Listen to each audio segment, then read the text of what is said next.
like I said, growing up down the fort, it was just another 4 day. It was a 4 day festival for us, and it was another holiday event on our calendar other than Christmas and Thanksgiving and New Year's. Growing up down there, so we knew nothing other than the Fiesta's coming in June. School's over, and then the following week Fiesta was here. So it was kind of a fun time for us. And of course, growing up down there was more fireworks, and speakers were put up throughout the streets, and you had music of Jimmy Vale and Tony Bennett playing through the streets, which was great. And those are good memories. And then as we slowly were in the kids' games, a lot of us slowly participated in helping out as we got older. So it was kind of passed down to us. For Busty Palazzolo, who ran it, Fata Bus was one of the key sporting events coordinators during the fiestas in the 50s and 60s, and I give him a lot of credit for what he did. And he eventually went on to build the altars afterwards, and I learned a lot from him. And other the announcers were in your head: Sammy Logie Fintero. Um, those guys are all etched in my memory, and just wanting to be on the greasy pole, sitting on the beach, and groups of us down the fort that grew up down there, the 30, 40 kids that grew up, a lot of them wanted to be Saint boat rowers. And, my brother Pat won the greasy pole, and I forever wanted to walk it. I was lucky enough during 1977, when I first started walking it at the age of 15, I was lucky enough to get on the pole at 15 because there really was no age. Age wasn't a matter. There was no sign-off sheet to sign your life away. So we started at an early age, a lot of us down there. So lucky enough, I to win it in the neighborhood that you were born and raised in was amazing. And because there's so many from that neighborhood that won it. When Tommy Favazza grew up down the fort, Sammy Fintero, Samo, Salvi Benson lived down the fort. So myself, my brother Pat, the two brothers that won it, and we're a small group of brothers that had won it. Phil and Dominic Verga. You had Mike Calamo and his brother Vito. So that was kind of neat to be.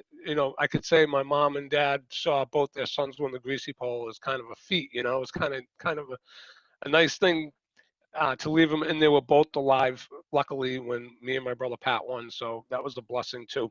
Yeah. So Um, I want to ask, do you remember anything about or heard of the stories of what Fiesta was like before the carnival aspect was brought in? yeah, it was just food. It was food and family, and a lot of the yards and the courts down there. Actually, where the hotel stands now, that two empty parking lot, the Chamber of Commerce parking lot, and that was actually the Chamber of Commerce parking lot was actually commercial court. There was large duplex buildings in there, and there was multi-families in there, and and it was a celebration. The fishermen were in, all the boats were getting painted, decorated, everyone was home, and it was a celebration of having a safe year of fishing. In St. Peter, when St. Peter came, they brought, as I said, Mr. Favazza brought it from Sicily, bought the statue and brought the tradition from Sicily, from Terracini to here.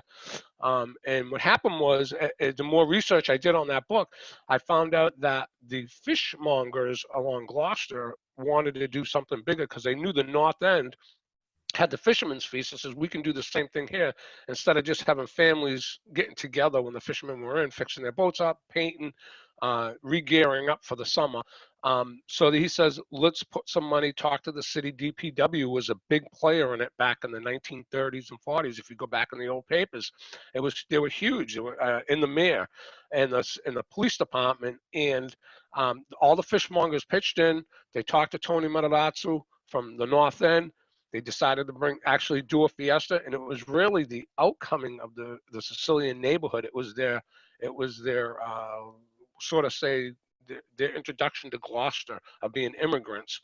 And if you read the papers, it's amazing. It says Italian neighborhoods showed that do themselves proud as they first annual St. Peter's Fiesta, And my grandfather from Sicily, he's in one of the first photos. It's amazing. And and they used to walk St. Peter around the fort, stop at different houses that hung quilts and rugs out the window with religious significance, and they used to say prayers. in poems. And opera was a big thing too. On the stages, second stages they built, opera singers, sopranos used to come and sing. So this is back in the 30s and 40s, and it was an event. And people started warming up to the from the first one on to the one we have now, up to what we have now.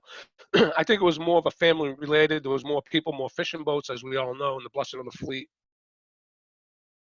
So, anyways, yeah, doing the research was phenomenal, and I'm so glad I did that. And what I learned from it, and I put in that, and it's in that book, St. Peter's Fiesta Through the Years.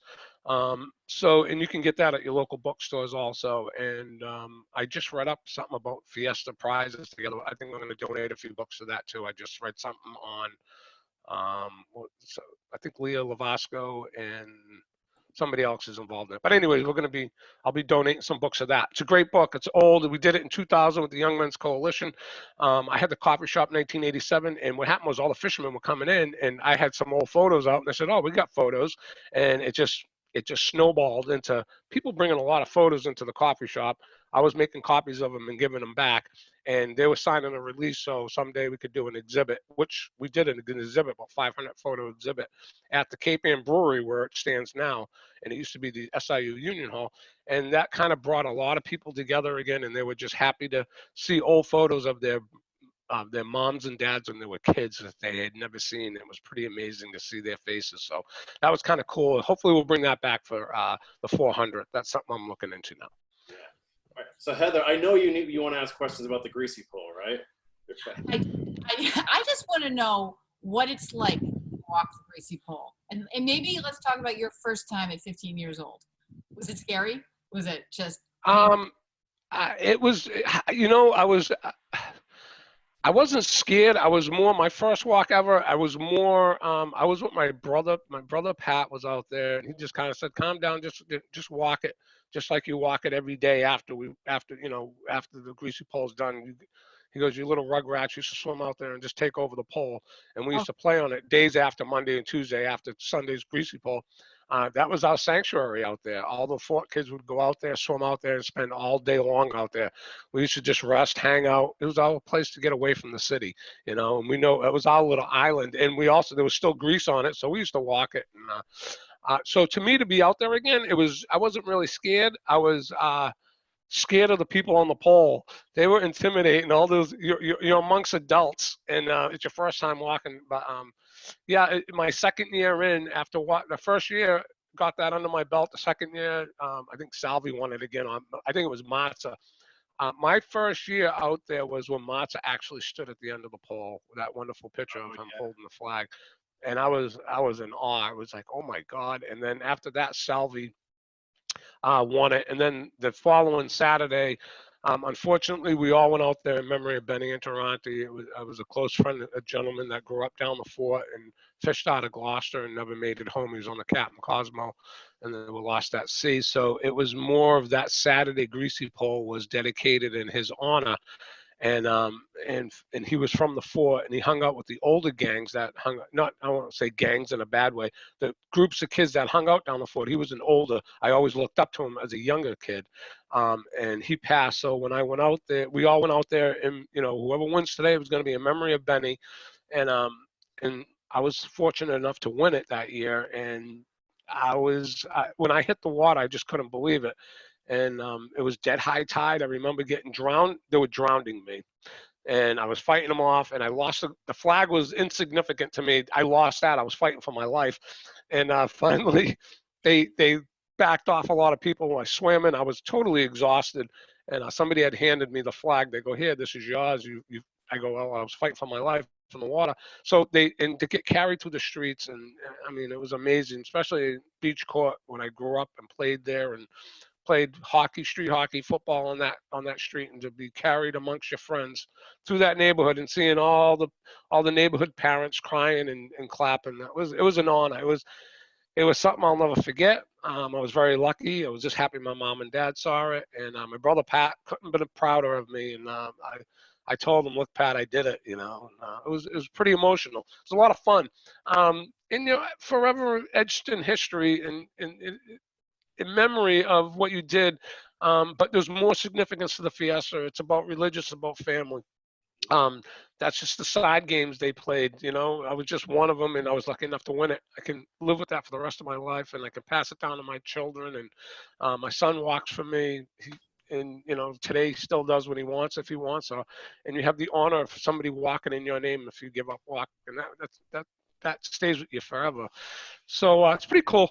I'm very fortunate. I'm very blessed. I'm thankful that I had that chance. And now I just do the kids games when the kids are around. So we do the pie, watermelon, and piñata, and that's a blast too. I have more fun in that now. I get more joy seeing the kids having joy. And you gotta keep it going. You gotta pass it down to these kids so they don't lose focus on what the Fiesta is about. Community. It brings in a lot of money for the economy, and we can't lose that religious aspect. And I think that's getting passed down to the novenas now. You see a younger generation of women and young men getting involved, and that's huge because once you lose that, you'll never gain it back again. It was slipping away from it a little bit, but I think, believe it or not, with the COVID this year, my feelings towards it is I think it's there's a reason for everything, as my mother said. Um, I think we need to take a step back and just rest up, miss a Fiesta, kind of regroup next year, go in at it. And I think it'll be more significant next year, Fiesta. There's no doubt in my mind. And realize what we lost for a year. And do you want to lose Fiesta ever? This is what it's going to be like. We're going to learn this year. And maybe we can make better steps to make it a better Fiesta. It's a great Fiesta, and the committee does an unbelievable job. Joe Novello, God bless him, Michael Quada, those guys do a great job, all of them. I can't mention them all, but they're amazing too, what they do and the time and effort they put into it. And Alma Lafogi, Tommy Favazza, and many more. And it's people like myself, Roz Frontero, my brother Pat, that we do the kids games. We just ask for a check. We need this much money. I gave them the bills, and we do it without, they don't have to worry about it. So we'll take care of that aspect of it. We've been doing it our whole lives, and it kind of relieves them from doing and focusing on more important things. And that's a community working together. And by doing that, I think this will continue for many years. But once you lose focus, you're going to lose it. You ain't going to have Fiesta no more. Kids aren't going to know. And the beach court is slowly building up. There's no more kids down there. You don't see them anymore. But now I'm starting to see 10, 15 kids on beach court. It's starting to come back. And once you get that, infuse that into their blood, show them tradition, what it's all about, they'll carry that on long after we're gone.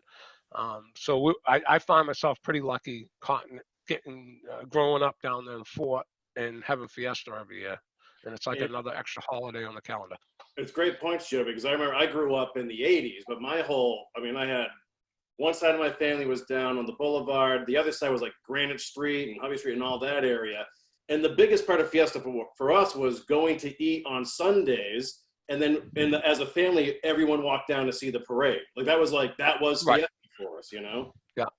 So I'd love to see the parade become even bigger and bigger, regain prominence again. Yeah, that kind of dwindled off. It was a family event where people put their the floats in the parade together. Every family had a float, and back then they used to outdo each other, and they worked for days in it. They worked. They had the wharf space to bring a cot down there and decorate for every saint possible that there is that I never even heard of.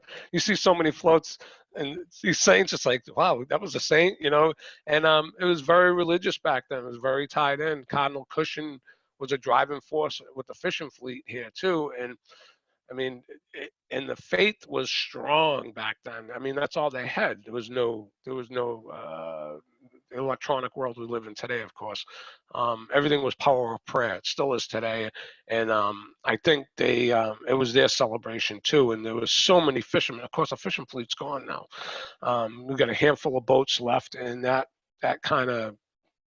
hurts a lot because they donated a lot. The fishing boats every year donated $300-400 to the Fiesta. There was so much money coming in, and family members in the fall started working on their floats while their husbands went fishing. The kids would work on the floats, and slowly through the winter, if they had the right space, they could work on it. And then the spring, they would start again.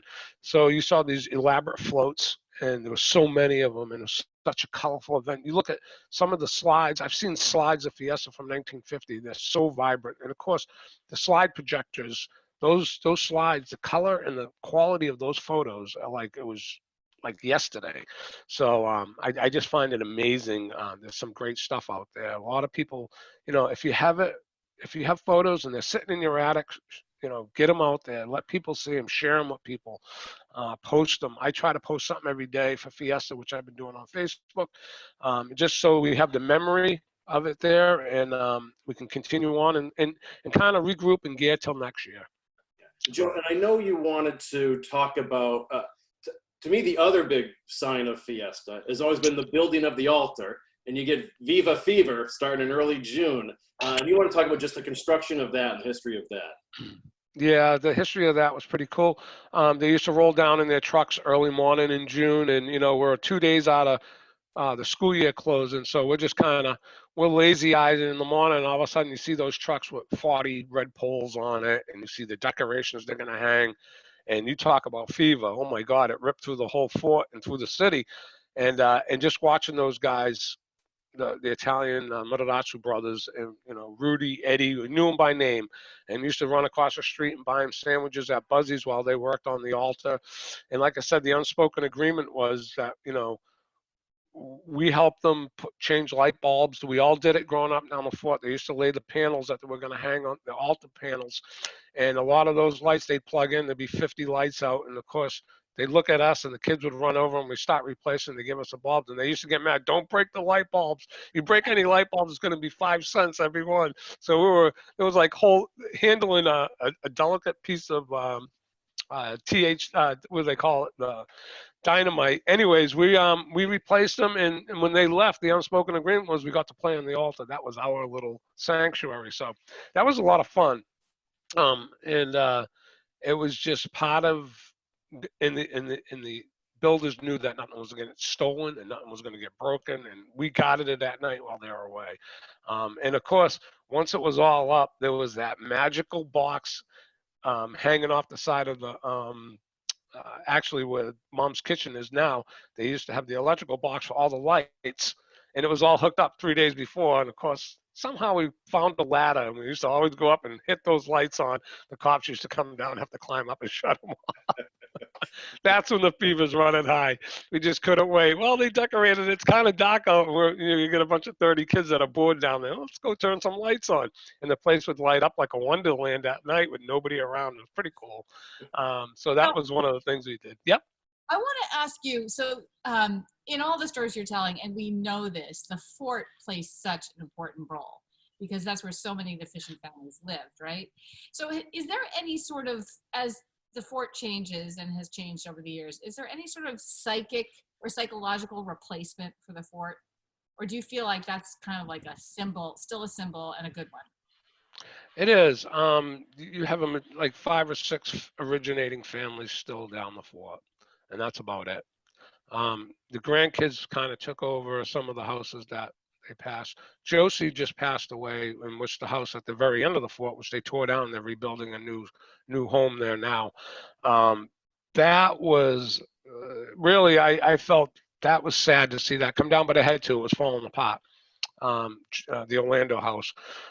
That was a pretty significant house. It was kind of a staple. It was our anchor of the fort, really, because if you go straight, you go right through that house. You had to go right or left at the end of the fort to the ice company or down to the playground. So seeing that get torn down kind of tugged at my heart a little bit. That was like a home to me, a distant home. It was kind of a beacon. You knew you were home when you saw that. Significant wise, the families that are left down there and their grandkids, which is great. A lot of the grandkids bought their grandmother's house or their mom's house, and they're living in it now, and they're carrying on. The Novellos, the Favaz, the house. You still got the Roberta Peterson's house at 2 Fort Square, where they used to throw the confetti out of the windows. They don't no more. The Shimatara house, that is. And you got I think you got 2 or 3 more around the fort, but that's about it. Pretty much everything's gone. The families are, the houses are still there.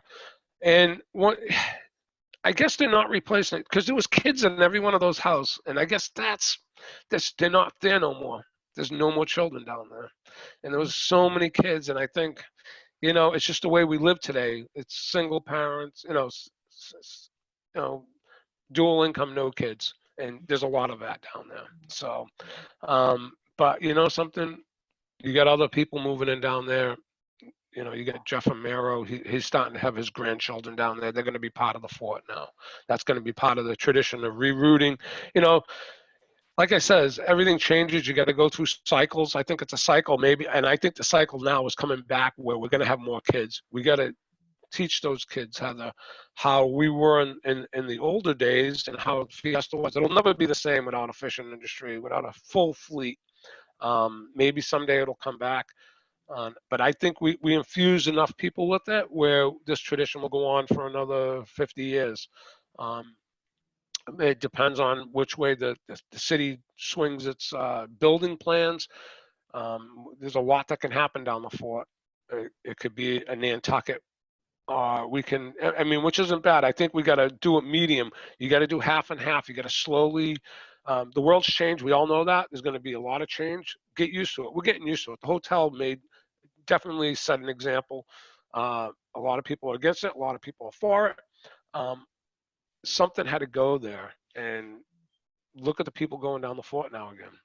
So it happened. And think about it. I never living down there now. I see so many people down there now walking down the fort. It's like, oh my God, I've never seen it, and it's great. There's life back down the fort again. It infused life again in so many different ways. Yeah. And maybe it's for the better. Yeah. I think it's for the better. I don't think it would, and I think maybe that will keep the Fiesta going too. People want to come in that place. If they fill them up during the feast, the 4 days, that place is banged out, and it's great. And maybe that will help the Fiesta live a little bit longer now. But nobody looked at it at the time. People want to keep the old tradition. The old tradition, you got nothing the foundation's crumbling around you. You got the building. What good is a building without a foundation? I think we rebuilt the foundation. Motolara lobsters, definitely keeping, the lobster company and the small boats that we still have. The regulations that the government sets is going to guide the course of Gloucester, as we all know that. So hopefully, it all goes back to that 4-day fest in June. So I don't know. Yep. I love the moment when I've only been there a couple of times when I've only participated a couple of times, but Sunday night when they march, that final march of St. Peter through the at midnight. That's such a moving moment, right? Yeah. You got me on that one. Yep. That's amazing. I always said it. A lot of past fort residents come out that night. So. Well, Joe, so anyway, I would love to continue this conversation with you on a regular basis, just to share these stories, share the folklore, help carry tradition on, because there's so many great, amazing aspects of this. So many angles. Games, the religious part of it, the neighborhood part of it. So why don't we try to set something like that up so we can just learn more from you and yeah, there's a lot. We haven't talked about the food. We need to know what you ate. Oh, for food. Oh my God. There was so much of it. Every house had food. You never stopped. You didn't even have to cook. Just go to a neighbor's house. Pascucci Court was full of food, It was a great time. Yeah, definitely. I love to get a couple of the old walkers on, a couple of the St. Boat rowers on and dabble with them guys, and we had a lot of fun together. And, that's the beauty of it. You see people you haven't seen all year long, and that was our get together. So this year, like I said, we got a little break. Maybe next year we kind of reevaluate over the year what we had and how, don't take it for granted. And next year is going to be a better year for sure. I know for a fact. So hopefully we get through what we're getting through now with this COVID, and hopefully everybody stays healthy and we find a cure to this or something to help battle it. And next year we can go out with the security in mind of, nobody's going to get ill for being together with a horrible, with a crazy virus. And We all know it. We all lived it, and that's just another thing in our notch. Now you got to remember, during World War II, there was no Fiestas for 4 years, so we're living that. So I walked the greasy pole on a Tuesday, and because it was delayed because of thunderstorms 3 days in a row, and we went into overtime. As Donnie Nicastro, God rest his soul, we're going into overtime, boys, and we did. We went into overtime that year. We went Monday. We tried to have it. The greasy pole got canceled. We tried to bring St. Peter around the fort. We couldn't do it. And Tuesday finally came, and when Tuesday came, we carried him around the fort, and we let the spirits come out of all the houses of all the past that lived through the fort, and they all came out as usual. You can feel it, like he says, they're there. I believe that, and I think everyone. That's why we do it. And we did it. We did it on a Tuesday night, and it was July 3rd, and the Horribles parade was. I think the Horribles parade was that. Actually, yeah, the Horribles parade was that night, and then we carried St. Peter around the fort. And we actually walked a greasy pole on July 3rd, the Horribles parade. I remember swimming in, cleaning up. Johnny Parisi won the pole that year. He swam out late. We already did one round. He goes, "Can I get on?" I go, "You're a champ." Everybody's, "Yeah, of course." And he came up and he ran out and won it. He was late from getting into work. He swam out. And we cleaned up and went to the Horribles parade, and then we carried St. Peter around the fort on a Tuesday. So everything, there's nothing I haven't seen yet. And now this year I'm living actually without a Fiesta. So I think it's something we can all put on our memory bank. Say, yeah, I actually lived it when one year we didn't have Fiesta. And Right. something you could tell your kids. Well, right, reflect and recharge, right? Yeah, reflect and recharge, and I think next year will be a better year. Realize what we really had.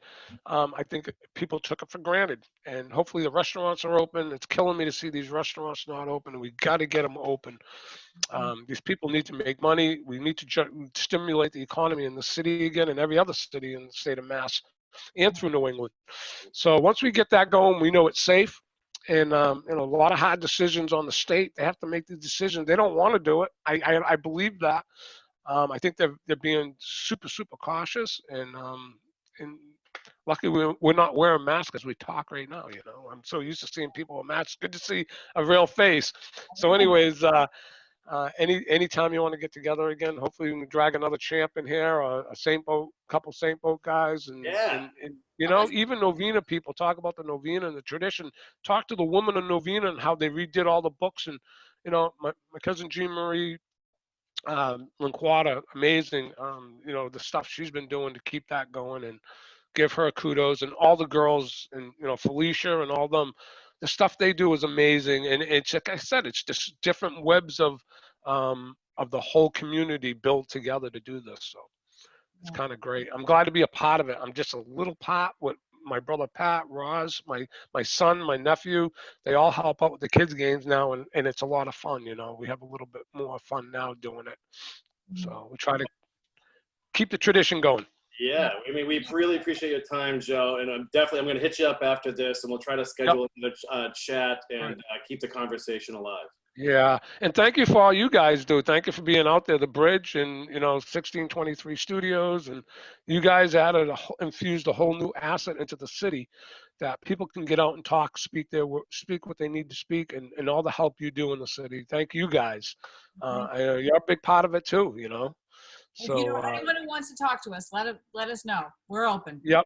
Yeah, definitely. And if you need any lifelines, we need to get in touch with this person. We can't, give me a hoot.